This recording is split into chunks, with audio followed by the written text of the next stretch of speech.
উপসংহারে তুমি দ্বিতীয় পর্ব। নিস্তব্ধ রজনী, সময়কাল তখন রাত ৩টা। প্রচণ্ড ক্ষুধা লাগায় আচমকা ঘুম ভেঙে যায় চিত্রার। চোখ মেলে চাইতে অসহ্য রকমের যন্ত্রণা অনুভব করে মাথায়। চোখ দুটো জ্বলে যাচ্ছে, সেই সাথে গলাও ব্যথা করছে অতিরিক্ত কান্নার ফলে হয়তো। কিন্তু কাঁদতে কাঁদতে কখন ঘুমিয়েছে ও, নাকি বেহুশ হয়ে গেছিল? মনের ভেতরে প্রশ্নটা এলেও ঠিক উত্তর জানা নেই চিত্রার।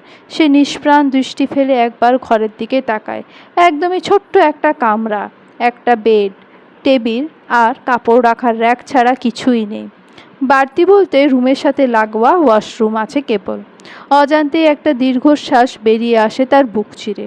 বাসায় আরও দুখানা খালি কামরা পড়ে আছে। চিত্রাকে অনায়াসেই রাখা যেত সেখানে। এই ধুলোবালি ঠাসা ঘরটা না দিলে বুঝি খুব ক্ষতি হয়ে যেত নওয়াফের?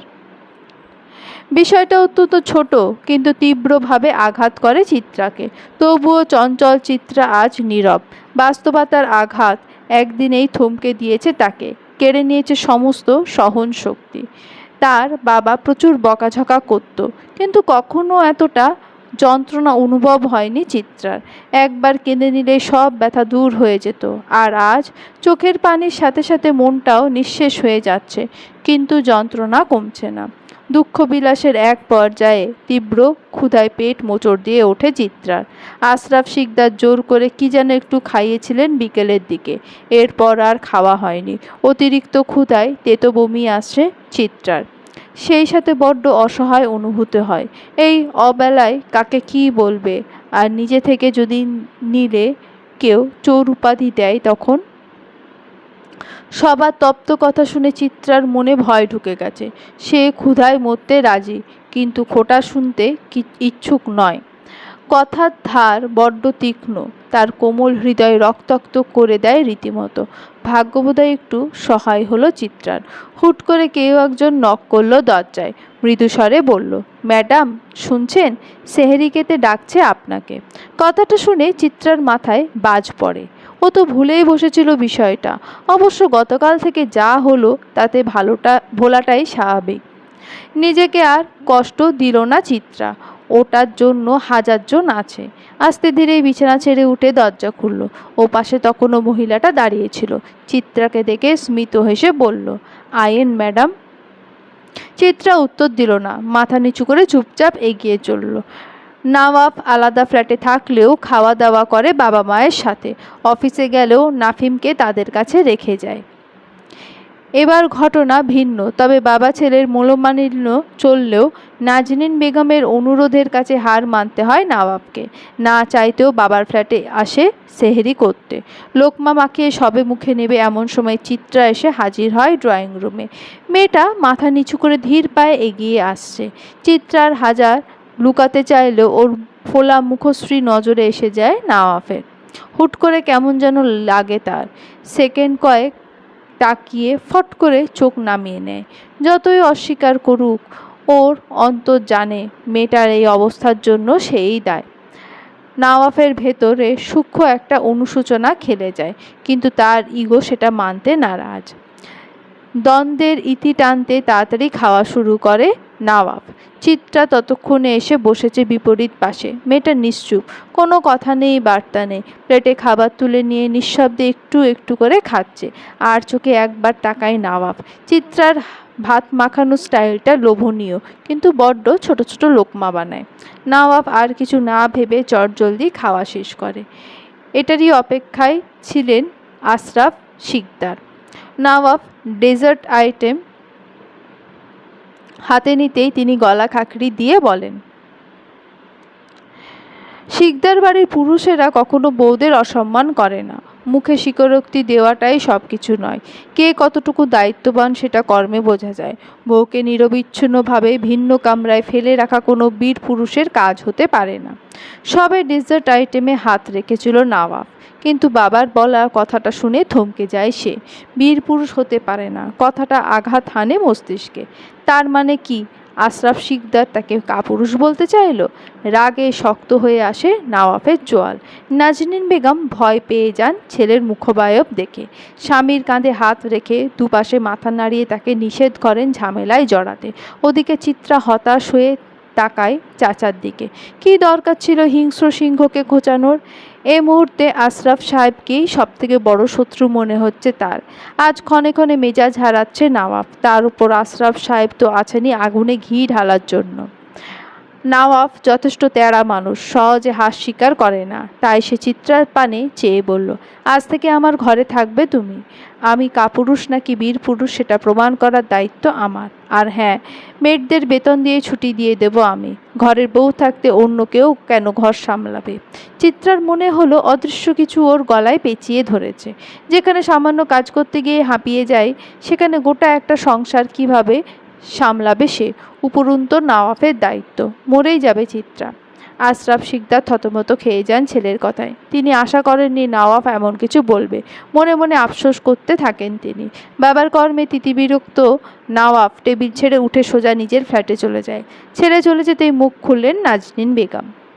রাগে গজগজ করতে করতে বলে, রমজান মাসে আল্লাহ শয়তান বন্দি রাখে। তোমার হাঁটুতে থাকা ব্রেনটা বেঁচে গেল কিভাবে? ওটা তো শয়তান আর বাঁশ খাওয়া বুদ্ধির আখড়া। এক লাফে কখন গাছে উঠে যায়। ওকে একটু সময় দিলে কি এমন হতো? আশরাফ শিকদার অপরাধী মুখে বসে থাকেন। স্ত্রীর অপমানজনক কথার বিপরীতে বলার মতো কিছু পান না। স্বামীকে চুপসে যেতে দেখে নাজনীন বেগম স্বস্তি পান। ভেতরকার রাগ মেটাতে চিত্রার পানে চেয়ে রাগী স্বরে বলে, যে কয়েকদিন আছো সেই কয়েকদিন খেয়ে পড়ে নাও, কিন্তু ভুলেও আমার ছেলেকে বশ করতে যেও না, নয়তো তোমার জীবন জাহান্নাম বানিয়ে দেব আমি। যত সব অপয়া অলক্ষী এসে আমার কপালেই জোটে। নওয়াফ চলে যাওয়ার পর একটু স্বস্তি নিয়ে খাওয়া শুরু করেছিল চিত্রা, কিন্তু 3 নম্বর লোকমাটা মুখে নিতে এমন ধারার মন্তব্য করে বসলেন নাজনীন বেগম। ব্যাস, সাথে সাথে ক্ষুধা মিটে যায় চিত্রার। গাল ভর্তি ভাত থাকলেও মুখ নাড়াতে পারে না। চোখ উপচে জল পড়ে ভাতের প্লেটে। ব্যাপারটা নাজনীন বেগমের চোখে পড়তেই তিনি চিত্রার সামনে থেকে ভাতের প্লেট টেনে নিয়ে বললেন, এত নাটক করে খেতে হবে না। ভাবখানা এমন যেন বহু কিছু বলে ফেলেছি তাকে। জগৎ দুঃখিনী নাটক তোর চাচার সামনে করিস, কাজে দেবে। এরপর থেকে খাবার প্লেটের সামনে নিয়ে কাঁদতে থাকলে আর দ্বিতীয় দফা খাবার দেব না। এ পর্যায়ে আশরাফ শিকদার ধমকে ওঠেন স্ত্রীকে। নাজনীন বেগম সেটা তোয়াক্কা না করে পাল্টা জবাবে বলে, চুপ থাকো তুমি। এনেছে তো এক চরিত্রহীন মেয়ে, যে কিনা বিয়ের আগেই নাঙের হাতে অপবিত্র হয়ে যায়। ওকে নিজের কিছু বলে পরিচয় দিতেও লজ্জা করছে, সেখানে ছেলের বউ ভাবা তো বিলাসিতা। কথাটা বলে ফোঁস ফোঁস করতে করতে নিজের ঘরের দিকে চলে যান নাজনীন বেগম। ড্রয়িং রুমে থেকে যায় বিধ্বস্ত চিত্রা, নাফিমের ন্যানি আর আশরাফ শিকদার। চিত্রা কেন যেন এবার নিজেকে সামলাতে পারল না। হাতের উল্টো পিঠ দু চোখে ঠেকিয়ে হু হু করে কেঁদে উঠল। কাকে বলবে মনের কথা? কিভাবে বোঝাবে সে নির্দোষ? মূলত চিত্রার কোনো প্রেমই ছিল না। সে ওই ধাঁচের মেয়েও না, খানিকটা বোকাশোকা আর লক্ষ্মীমন্ত মেয়ে। এই জন্যই গ্রামের অনেকেরই নজরে ছিল চিত্রা। ঠিক এমনভাবে এলাকার এক প্রভাবশালী নেতার ভাতিজার কুদৃষ্টি পড়ে তার ওপর। বিষয়টা চিত্রা টের পায় ইন্টারের ফাইনাল টেস্টের পর। তার অবচেতন মন ভয়ে ঢুকে যায় ভীষণ, কারণ ওই ছেলে উচ্ছৃঙ্খল এবং বখাটে। এর প্রস্তাব প্রত্যাখ্যান করা মানে ভরা বাজারে অসম্মানিত হওয়া। বাসায় এত সাপোর্টিভ কেউ ছিল না যার সাথে শেয়ার করলে সমস্যার সমাধান করা যাবে। উপরন্তু বাসায় জানালে লেখাপড়া অফ করে দেবে। ওই বন্দি খাঁচা থেকে মুক্ত হওয়ার ইচ্ছেটা আর পূরণ হবে না। এইসব ভেবেই চিত্রা কাউকে জানায় না। মনে মনে সিদ্ধান্ত নেয়, মাত্র 3টে মাসই তো, একটু রয়ে সয়ে কাটিয়ে দেবে। এরপর সে ডানা মেলে উড়ে চলে যাবে বাইরে। পরিকল্পনা অনুযায়ী ওই ছেলের সাথে কোনোরূপ রিলেশনে না গেলেও তাকে নিষেধ করে না চিত্রা। ওই ছেলে নানা ধরনের পাগলামি করতে থাকে, কিন্তু পরিবার আর পরিস্থিতির দোহাই দিয়ে সেসব থেকে বেঁচে যায় চিত্রা। তবুও শেষ রক্ষা হয় না। চিত্রার পরীক্ষা শেষ হতেই তার বাসায় বিয়ের প্রস্তাব রাখে ওই ছেলে। স্বাভাবিকভাবেই সেটা প্রত্যাখ্যান করে দেয় চিত্রার পরিবার। এতে ভীষণ ক্ষুব্ধ হয়ে ওঠে ছেলে। যোগাযোগ করে করার চেষ্টা করে চিত্রার সাথে, কিন্তু চিত্রা কোনো রেসপন্স না করে আরও ক্ষেপে যায় সে। এমত অবস্থায় চিত্রার বাসা থেকে অন্যত্র বিয়ে ঠিক হলে ওই ছেলে প্রতিশোধ পরায়ণ হয়ে ওঠে। নোংরা ভিডিওতে চিত্রার মুখশ্রী বসিয়ে সেটা পাচার করে দেয় গ্রামের তরুণদের মাঝে। এমনকি এটাও বলে যে ওরা রিলেশনে ছিল। ফলস্বরূপ বিয়ে ভেঙে যায় চিত্রার। পাড়াশুদ্ধ লোকজন একে একে কথা শুরু করে। এত বদনামি হজম করতে না পেরে চিত্রার বাবা সালিশি বসানোর সিদ্ধান্ত নেয়। মূলত এই সালিশির বিচার কার্যক্রমে অংশগ্রহণ নিতেই গ্রামে এসেছিল নওয়াব আর আশরাফ সাহেব। তারা ভেবেছিলেন পরিস্থিতি সামলে নেবে, কিন্তু সমস্ত কিছু হাতের বাইরে চলে গিয়েছিল। কাউকে বিশ্বাস করানো যায়নি যে ওটা চিত্রা না। এক পর্যায়ে বিক্ষুব্ধ হয়ে ওঠে জনগণ। কেউ ত্যায্য করতে বলে, তো কেউ মাথা ন্যাড়া করে ঘোল ঢেলে বাজারে ঘোরাতে বলে, কেউ বলে পাথর নিক্ষেপ করে মারতে, কেউ আবার এক ঘরে করে দিতে বলে।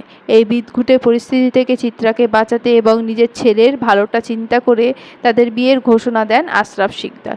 শুরুতে নওয়াব মানতে চায়নি, কিন্তু হুট করে তার বাবা কিছু একটা বলে, যার ফলস্বরূপ বাধ্য হয়ে চিত্রাকে বিয়ে করতে রাজি হয় নওয়াব। ওই আসরে একই কাপড়ে বিয়ে দিয়ে দেওয়া হয় তাদের।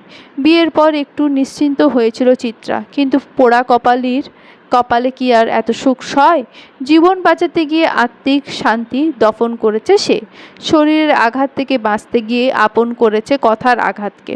শরীরে কাফনে জড়ায়নি ঠিকই, কিন্তু আত্মিক লাশের জানাজা উঠে গেছে। সেই সাথে মেয়েটা বুঝে গেছে, হাজারবার মরার চাইতে একবার মরাই ভালো। দু কথা শোনার চাইতে শরীরে দুটো মারের দাগ থাকা শোভনীয়। কিন্তু এখন যে বহু দেরি, বুঝেও তো লাভ নেই। জীবন এক ধাক্কায় বহুত কিছু শিখিয়ে দেয় চিত্রাকে। মেয়েটা ভেবেছিল এটাই হয়তো শেষ, কিন্তু সৃষ্টিকর্তার বিধান ছিল আলাদা। কেঁচো খুঁড়তে সাপ বেরিয়ে আসবে সেটা ঘুণাক্ষরেও টের পায়নি চিত্রা। যখন জানলো বুঝলো, তখন আর পিছু সরার সুযোগ পেল না। নওয়াব হুমকি দিলেও অমন কিছুই করেনি। অন্যান্য নর্মাল দিনের মতোই আচরণ তার। সকালে ছেলেকে রেখে কাজে বেরোনোর পর ফিরেছে সন্ধ্যার একটু আগে। হাতে ছিল এক গাদা ইফতারের বাজার। বাসায় ঢুকে মেয়েদের উদ্দেশ্যে বলে, আজ এখানে ইফতার হবে, রেডি করো সব কিছু। বাবার উপর অভিমান নাকি ভিন্ন কারণ কে জানে। বহু বছরের নিয়ম ভেঙে নওয়াব নিজের ফ্ল্যাটে ইফতারি করার সিদ্ধান্ত নেয়। দৃশ্যখানা দেখে কেঁদে ফেললেন নাজনীন বেগম। বকাবকি করতে থাকেন স্বামীকে, কিন্তু আশরাফ শিকদার নির্বিকার। স্বামীর অমন ভাবলেশহীন ভাব দেখে নাজনীন বেগমের সমস্ত রাগ গিয়ে পড়ে চিত্রলেখার ওপর। কথায় আছে না, শক্তের ভক্ত নরমের জম, চিত্রার বেলাও খাটছে সেই নীতি। নাজনীন বেগম চাইলেও স্বামী বা সন্তানকে কিছুই বলতে পারবেন না, তবে পরের মেয়েকে দু কথা শুনিয়ে মনের রাগ মেটাতে পারবেন। ওদিকে সেহরিতে স্টোর রুমে ঢোকার পর চিত্রা আর বেরোয়নি। সারাটা বেলা শুয়ে কাটিয়েছে। তার হতাশাগ্রস্ত মন ভবিষ্যতের চিন্তায় অস্থির। চিত্রা বুঝে গেছে, দুমুঠো ভাতের জন্য সম্মান জলাঞ্জলি দেওয়া সম্ভব নয় তার পক্ষে। কথার আঘাত তীব্র যন্ত্রণা দেয়, তছনছ করে ফেলে ভেতরটা। তাহলে এখন উপায় একটাই, সামনে অ্যাডমিশনে পাবলিকে চান্স নেওয়া, অতঃপর 2-4টে টিউশনি ধরে চিরতরে এই বাড়ি থেকে চলে যাওয়া। সমাধান মিলতেই চিত্রার চোখের কোল বেয়ে অভিমানী অশ্রুকণা গড়িয়ে পড়ে। মেয়েটা নিজেই দুহাতে চোখ মুছে ফোঁপাতে ফোঁপাতে বলে, কেউ নেই আমার, কিচ্ছু নেই পাওয়ার। শ্বাস নেওয়া মানেই বেঁচে থাকা। সুখ শান্তি তো কেবল অলৌকিক পুরাণ কথা। চিত্রার কান্না পায়, ভেতরটা উথলে ওঠে নিদারুণ যন্ত্রণায়, কিন্তু আর কাঁদবে না সে। গত দুদিনে বুঝে গেছে, এই দুনিয়ায় অসহায়দের জন্য আজরাইল সমান। যেখানে নিজের জন্মদাতারা সহায় হয়নি, সেখানে আর কার থেকে কি আশা করবে চিত্রা? অসহ্য যন্ত্রণাগুলোকে গিলে ফেলার জন্য বড় বড় করে শ্বাস নেয় চিত্রা। বুকের ভেতরটা জ্বলে যাচ্ছে, পেটের ভেতর অসহ্য রকমের ক্ষুধা, সব মিলিয়ে উদ্ভ্রান্ত অবস্থা তার। চিত্রা যখন নিজের সাথে যুদ্ধ করতে ব্যস্ত, ঠিক তখনই দরজায় টোকা পড়ে। চিত্রা কান্না আটকে বলে, কে? নাফিমের ন্যানি বলে, স্যার আপনাকে ডেকেছে ম্যাডাম। চিত্রার বুক ছ্যাঁত করে ওঠে। স্যার মানে তো নওয়াব, সে কেন ডাকবে চিত্রাকে? আবার কি কোনো ভুল করে বসেছে অজান্তে? চোখ মুখ মুছে নিজেকে প্রস্তুত করে চিত্রা। অহেতুক ভাবনা ভেবে তো লাভ নেই, গিয়েই দেখবে না হয়। যথারীতি উঠে দ্রুত নিজেকে ঠিকঠাক করে নিয়ে ধীর কদমে ড্রয়িং রুমের দিকে এগিয়ে যায় চিত্রা। আজানের মাত্র 5 মিনিট বাকি আছে। সাবাস শেষে ছেলেকে নিয়ে টেবিলে হাজির হয়েছে নওয়াব। নাফিমটা দুষ্টু হলেও একদম বাপের ন্যাওটা। নওয়াব একবার কোনো কিছুতে বাধা দিলে ভুলেও ধরবে না সেটা। তবে বাবার অনুপস্থিতিতে তার বাদরামি আকাশ ছোঁয়া। ছেলেকে মোনাজাত করা শেখাচ্ছিল নওয়াব। এমন সময় গুটিসুটি পায়ে এসে হাজির হয় চিত্রা। ছেলের হাত ছেড়ে নওয়াব তাকায় মুখ নিচু করে দাঁড়িয়ে থাকা চিত্রার পানে। মেয়েটা গুমসুম, মুখে রা নেই। নওয়াব তাকে ভাবমূর্তি দেখে নিখুঁত নজরে মাথা থেকে পা পর্যন্ত পরখ করে। চিত্রার পরনে আছে সফট কটনের একটা কামিজ। কমলা রঙের হাওয়ায় শ্যামকন্যাকে মনোরম দেখাচ্ছে, তবে চোখ মুখের অবস্থা ভয়ঙ্কর। নওয়াবের ভ্রু কুঁচকে যায় রীতিমতো। এই মেয়ে কি সারাদিনই কাঁদে? আনমনে প্রশ্নটা আওড়ালেও মুখে কিছু বলে না। ওদিকে চিত্রা খাম্বার মতো দাঁড়িয়ে থাকে, বুঝে উঠতে পারে না কি করবে। তার মুশকিল আসান করে দেয় নাফিম। উচ্ছ্বসিত গলায় হাত নেড়ে নেড়ে বলে, মাম্মা আ তো এখানে। নাফিমের ডাকে চমকে ওঠে চিত্রা। নওয়াব স্তব্ধ হয়ে যায়। কিয়ৎকাল চেয়ে রয় নাফিমের গোলগাল ফর্সাটে চেহারার দিকে। দুজনকে নির্বিকার দেখে নাফিম খুশিতে আত্মহারা হয়ে ডাকে, মা। নাফিম বাকিটুকু উচ্চারণ করার আগে নওয়াব কড়া গলায় বলল, shut up Nafi, she is not your mamma. বাবার মৃদু ধর্মকে কেঁপে উঠে চুপসে যায় বাচ্চাটা। ভারাক্রান্ত মন নিয়ে তাকিয়ে ভাবে, চিত্রা যদি তার মা না হয় তাহলে দাদুভাই মাম্মা ডাকতে শেখালো কেন? তার বাচ্চা মস্তিষ্ক এত কিছু প্রসেস করতে পারল না, কেবল দুঃখী হয়ে বাবাকে জড়িয়ে ধরল। ওদিকে চিত্রা মন ভয়ে একটুখানি হয়ে যায়। নাফিমের ভুলের শাস্তি তাকে আবার না দিয়ে বসে। ওরকম কিছুই করে না নওয়াব। স্রেফ গলা খাকড়ি দিয়ে বলে, খাম্বার মতো দাঁড়িয়ে আছো কেন? চিত্রা বুঝলো নওয়াব তাকে বসতে বলছে। সেও কথা বাড়ালো না, চুপচাপ গিয়ে চেয়ার টেনে বসলো। পরপর আজান দিল। দুজনে মিলে নিশ্চুপে ইফতার সারল। চিত্রা বেশি কিছু খেতে না পারলেও ক্ষুধা মিটে যায় তার। নওয়াব অপেক্ষা করছিল চিত্রার ইফতার শেষ হওয়ার। যেই মেয়েটার খাবার শেষ করে অমনি নওয়াব তার দিকে তাকিয়ে সহজ গলায় প্রশ্ন করে, সম্মান চাও নাকি সংসার? আকস্মিক প্রশ্নটা শুনে চিত্রা থমকে যায়। শুরুতে বুঝে উঠতে সমস্যা হয়, পরক্ষণে বুঝে নওয়াব জানতে চাইছে ডিভোর্স চাও নাকি সংসার। হুট করে একটা প্রশ্ন খেলে যায় তার মাথায়, সংসারে বুঝি সম্মান মেলে না? প্রশ্নটা জিহ্বার আগায় আসলেও জিজ্ঞেস করল না চিত্রা। স্বল্প জবাবে বলল, সম্মান। জবাবটা পছন্দ হলো নওয়াবের। চোখ উঁচিয়ে চিত্রার পানে চেয়ে সাবলীল গলায় বলল, বুদ্ধিমতী মেয়ে তুমি। কথাটা শুনে চিত্রা তাচ্ছিল্যে হাসল, আর মনে বলল, এমনিতেই দু কামা চিরসঙ্গী, সর্বনাশের পিছু ছুটে সর্বহারা হতে চাই না আমি। নওয়াব শার্প মাইন্ডেড, সেই সাথে ভীষণ চালাকও। চিত্রা আনমনে কথা বললেও নওয়াব তার প্রত্যেকটা শব্দ শোনে, তবে উত্তর দেওয়ার প্রয়োজন বোধ করে না। কারোর দুঃখে দুঃখিত হওয়ার সময় তার নেই, তাই গলা ঝেড়ে বলল, আগামী 6 মাস একত্রে থাকবো, ক্ষেত্র বিশেষে হয়তো এক কামরায়ও থাকতে হতে পারে। সবটাই বাধ্যবাধকতা, তুমি আমার কাছে জাস্ট একটা দায়িত্ব। সময় শেষ হলে একই কথা একই খোঁচা নিতে পারল না চিত্রা। নিভু নিভু গলায় বলল, জানি। নওয়াব গম্ভীর গলায় বলল, দ্যাটস গুড। সাথে এটাও জেনে রাখো, I have a stupid family, specially বাবা বিভিন্নভাবে চেষ্টা করবে আমাদের এক করতে। ভুলেও সেসব ফাঁদে পা দিও না, নয়তো দেখা যাবে বাকি জীবন পঙ্গু হয়ে কাটাতে হলো। নাফিমের থেকেও দূরে থাকবে। নিশ্চুপে কথাগুলো শুনে গেল চিত্রা। সেই সাথে এটাও সুনিশ্চিত হলো, এই পরিবার কিংবা এখানকার কেউ কখনোই তাকে আপন করে নেবে না। ঠিকই আছে, পরের থেকে আবার কিসের চাওয়া পাওয়া? তার নিজেরই স্টেপ নিতে হবে। লম্বা একটা দীর্ঘশ্বাস টেনে খানিকটা সাহস জোগাড় করলো চিত্রা। সেই সাথেই জবাব দিল না, কিছু সময় নিল। এরপর ধীর গলায় বলল, জি বুঝেছি, তবে একটা কথা বলার ছিল।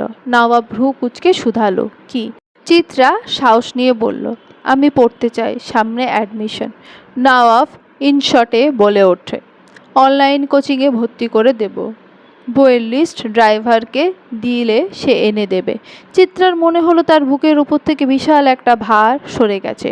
গুড নিউজটা অপ্রত্যাশিত ঠেকলো। সে ভাবতেও পারেনি নওয়াব এভাবে রাজি হয়ে যাবে। ভেবেছিল হয়তো উল্টোপাল্টা কথা শুনতে হবে, নয়তো মুখের ওপর না করে দেবে। নওয়াব কিন্তু সম্মতি প্রকাশ করায় কিঞ্চিত অবাক হয় চিত্রা। বুঝে উঠতে পারে না এত কিছু থাকতে অনলাইনে কেন ভর্তি করবে। ওটা নিয়ে আর মাথা ঘামালো না চিত্রা। অ্যাটলিস্ট সুযোগ পাচ্ছে, এটাই অনেক কিছু তার কাছে। বহু সময় পর একটু স্বস্তি অনুভব করছে সে, অথচ বেচারি জানল না কি ঝড় ধেয়ে আসছে তার দিকে। এই একটা সিদ্ধান্ত কিভাবে তছনছ করে দিতে যাচ্ছে গোটা পরিবার আর সম্পর্কের বাঁধন। সময় এবং স্রোত কারোর জন্য অপেক্ষা করে না। একই বিষয় ঘটেছে নওয়াব এবং চিত্রার ক্ষেত্রে। দেখতে দেখতে কেটে গেছে পুরো একটা সপ্তাহ। এর মধ্যে বেশ কিছু পরিবর্তন ঘটেছে তাদের জীবনে, শুধু পাল্টায়নি চিত্রার পরিস্থিতি। সেদিন রাতেই পরিচিত জুনিয়রের অনলাইন কোচিং সেন্টারে চিত্রাকে ভর্তি করে দেয় নওয়াব। চিত্রার কাছে ফোন নেই শুনে নিজের পুরনো একটা ফোন দেয় তাকে। পুরনো সেট দেখে কোনোরূপ রিয়াক্ট করে না চিত্রা, বরং অতটুকুতেই সন্তুষ্ট থাকে। নওয়াব ভেবেছিল চিত্রা হয়তো মুখ কালো করে ফেলবে, কিন্তু ঘটনার পরিপ্রেক্ষিতে চিত্রার নির্বিকার রূপ দেখে বুদ্ধিমান নওয়াব বুঝে যায় নিজের জন্য চিত্রার মনে বিতৃষ্ণা জাগাতে সে সক্ষম। ভাবনাটা ভীষণ স্বস্তি দেয় নওয়াবকে। চিত্রা ঝামেলা ব্যতীত কিছুই না তার নিকট। এই আপদ দূর হলেই বাঁচে সে। চিত্রা টের পায় অবহেলার তীব্রতা, তাই তো নিজেকে আরও বেশি গুটিয়ে নেয় সব কিছু থেকে। চঞ্চল চিত্রা হয়ে যায় নিশ্চল। সারা বাড়ির কোথাও শোনা যায় না তার গুঞ্জন। চুপটি করে সারাদিন পড়ে থাকে ঘরের কোণে। মনে মনে ভাবে কয়েকটা টিউশনি পেলে মুক্তি মিলবে এই আশ্রয় কেন্দ্র থেকে। কত টাকা আয় করলে 3 বেলা খাবার জোগান দিতে পারবো। এইসব ভেবে ভেবেই দিন কাটে চিত্রার। সেখানে আর আলাদা করে অন্য কিছু ঠাঁই পায় না। বাস্তবতার চপেটাঘাতে কল্পরাজ্য এখন বিষাদময় ঠেকে তার নিকট। চিত্রার ভাবলেশহীন ভঙ্গিমা খেপিয়ে তোলে নাজনীন বেগমকে। মনে করেন নওয়াবকে বশীভূত করতে এমন সরল সোজা সাজছে চিত্রা। এমনিতেই চৈত্রিকার ওপর ভীষণ নারাজ তিনি। তার ওপর চিত্রার সতীভাব সহ্য হয় না ওনার। নওয়াবের জন্য কিছু বলতে পারেননি, তবে ওর রাগ চিত্রার ওপর মেটানোই যায়। উপরন্তু ছেলেকে বশীভূত হওয়া থেকে তো বাঁচাতে হবে, এই ভেবে নওয়াবের অনুপস্থিতিতে তার ফ্ল্যাটে এসে নানা কথা শোনান চিত্রাকে। কথার সারমর্ম এমন ছিল, আমার ছেলেকে ধ্বংস করার জন্য জন্ম হয়েছে তোদের। প্রত্যুত্তরে চিত্রা অস্ফুট স্বরে বলেছিল, কী সব বলছেন। ব্যাস, এটাই আগুন জ্বালিয়ে দেয় নাজনীন বেগমের মাথায়। গায়ে হাত না তুললেও মুখের কথা হয়ে ওঠে লাগাম ছাড়া। নানা গালিগালাজ শেষে তিক্ত গলায় বললেন, তাহলে ওর ঘাড়ে এসে জুটেছিস কেন? জবাব দিতে পারে না চিত্রা। নাজনীন বেগম আরও 2-4 কথা শুনিয়ে এরপর বলেন, বসে বসে আমার পোলার অন্ন ধ্বংস করতে লজ্জা করে না? হাহ, কাকে কি বলছি আমি? শরীর বিকিয়ে আহার কেনা তো তোদের পেশা। চিত্রা ছোট হলো এই কথার মানে বুঝতে একটুও সমস্যা হয় না তার। বেচারি একদম থম মেরে যায়। হতবাক হয়ে তাকায় নাজনীন বেগমের পানে। ভদ্রমহিলা বুঝতে পারেন বেশি বলে ফেলেছেন তিনি। চিত্রার ওই দৃষ্টি দেখে কিঞ্চিত অপরাধবোধ অনুভূত হয় ওনার, কিন্তু ইগোর কাছে হার মানতে নারাজ তিনি। চিত্রার চোখ বেয়ে টপ টপ করে পানি পড়তে দেখে দ্রুত পায়ে বেরিয়ে যান উনি। ওই দিকে ক্ষতবিক্ষত চিত্রা হু হু করে কেঁদে ওঠে। বুকের ভেতরটা জ্বলে পুড়ে অঙ্গার হয়ে যায় তার। ঠিক তখনই ওর কাঁধে হাত রাখে কেউ। চিত্রার রক্তিম চোখে চাইতেই দেখে নাফিম কৌতূহল দৃষ্টিতে তাকিয়ে আছে ওর দিকে। চোখটা ছোট ছোট করে বিজ্ঞের মতো শুধায়, কাঁদো কেন? ব্যথা পেয়েছো মাম্মা? অস্ফুট স্বরে বলা কথাগুলোতে কী ছিল কে জানে। চিত্রা কোনো কিছু না ভেবে জাপটে ধরে বাচ্চাটাকে। টলমলিয়ে ওঠে বেচারা। সেই সবে তোয়াক্কা না করে নাফিমের ছোট্ট বুকে মুখ লুকিয়ে ফুপিয়ে কেঁদে ওঠে চিত্রা। নাফিম একটুও ছটফট করে না, শান্ত বাচ্চার মতো শটান দাঁড়িয়ে থাকে। কতদিন পর মাম্মাম ভালোবাসতে তাকে। সরলে যদি রাগ করে চলে যায় তখন? মাতৃস্নেহের স্বাদ পেতে অবুঝ শিশুটা ওভাবেই থাকে। 45 মিনিট পেরোনোর পরও যখন চিত্রা থামে না, বীভৎস স্বরে কাঁদতে থাকে, তখন ধৈর্য হারিয়ে ফেলে নাফিম। উসখুস করে বলে, পায়ে বেদনা করে মাম্মাম।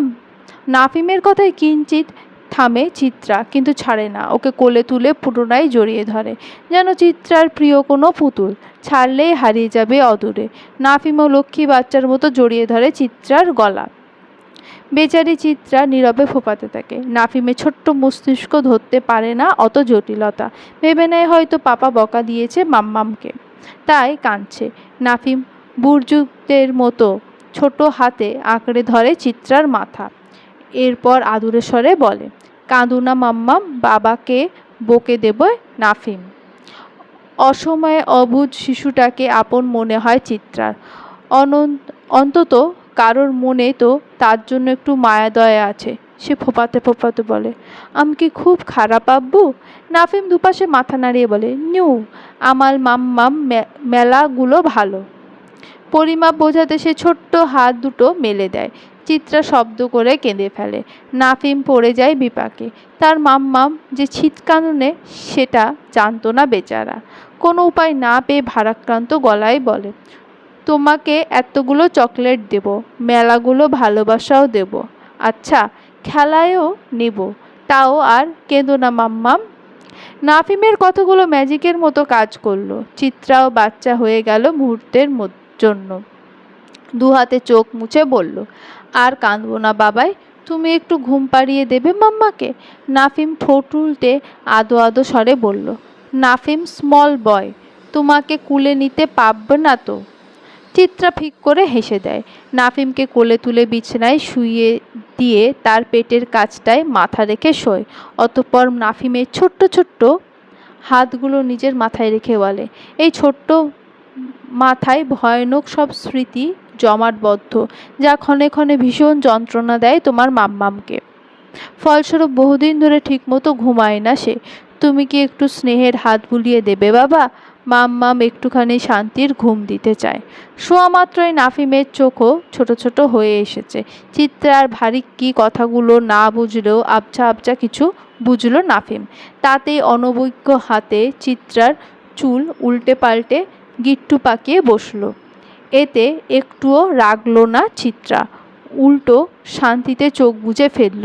কে জানতো এই স্বস্তি স্রেফ ক্ষণিকের। চিত্রা যদি টের পেত এক ভয়ানক ঝড় ধেয়ে আসছে ঘণ্টা খানেকের মধ্যে, তবে কি সে ঘুমোতে পারত এত স্বস্তি নিয়ে? বেচারি টের পেল না, অথচ এক নিমেষেই পাল্টে গেল পুরো গল্প। বদলে গেল সব যুক্তি তর্ক নীতি। চলবে।